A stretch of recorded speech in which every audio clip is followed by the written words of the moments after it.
एक बार किसी ने मुझसे कहा, या तो मैं टॉप करूँगा या तो ड्रॉप करूँगा। और उस दिन मैंने पहली बार नोटिस किया ऑल और नथिंग थिंकिंग के बारे में। Hello guys, welcome to this channel and this is me Shaily. और आज हम बात करने वाले हैं कॉग्निटिव डिस्टॉर्शन के एक टाइप के बारे में, ऑल और नथिंग थिंकिंग। ये क्या होता है? ये एक ऐसा थॉट पैटर्न है जो एक्सट्रीम्स में चलता है। इसमें ग्रे एरिया और मिडिल ग्राउंड के लिए कोई जगह नहीं होती। जैसे या तो अच्छा या तो बुरा, या तो सब कुछ या तो कुछ भी नहीं, या तो ब्लैक या तो वाइट। इसे एक रियल लाइफ एग्जाम्पल से समझते हैं। एक लड़की है रिया, उसने क्लास में 88% मार्क्स अचीव किया। सब ने अप्रिशिएट किया और कहा वाओ इतने अच्छे मार्क्स। पर रिया ने उस पर कोई रिस्पॉन्स नहीं दिया।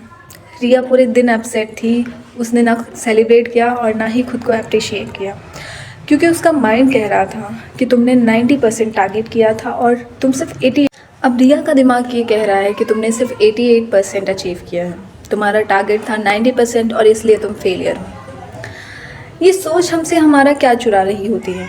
ये हमारा सेल्फ वर्थ, हमारी ग्रोथ का चांस और हमारा खुद के साथ काइंडनेस चुरा लेती है।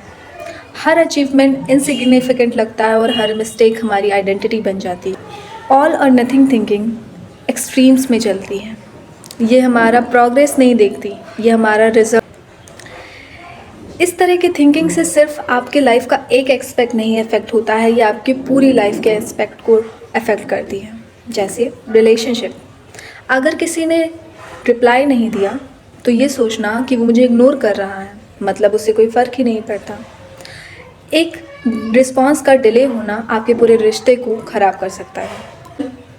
सोशल लाइफ, अगर आप किसी ग्रुप में कुछ बोल नहीं पाए तो आप अपनी पर्सनालिटी को ही कोसने लगते हो कि मैं तो शाय हूँ, मैं बोरिंग हूँ। ये सिर्फ एक सिग्नल है, लेबल नहीं।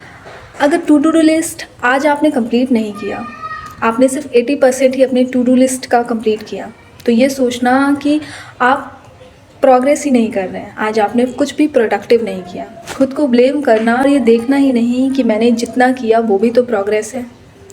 रियलिटी चेक, रियलिटी कभी 0 और 100 पे नहीं चलती, ये कभी कभी 50, 60 और 70s पे भी बनी होती हैं। कभी कभी 20s में भी सेलिब्रेट करना चाहिए, क्योंकि वो भी तो एक ग्रोथ है।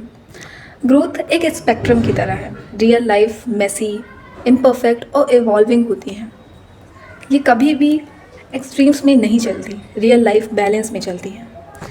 लेकिन इस डिस्टॉर्शन को समझ के आप अपने पैटर्न्स को समझ सकते हो, आप अवेयर हो सकते हो, हर अपनी छोटे से अचीवमेंट को अप्रिशिएट कर सकते हो, अपने सक्सेस को अप्रिशिएट कर सकते हो, अपने फेलियर्स को एक्सेप्ट कर सकते हो, और जिससे आपको मेंटल पीस मिलता है। तो अगली बार जब आपका माइंड कहे या तो परफेक्ट करो या तो छोड़ दो, तो रुको और पूछो क्या बीच का कोई रास्ता पॉसिबल है? क्योंकि लाइफ हमेशा ब्लैक और वाइट नहीं होती, ये ग्रे शेड में भी काम करती है। और शायद आप अपने किसी ग्रे एरिया में ऑलरेडी बहुत अच्छा कर रहे हो।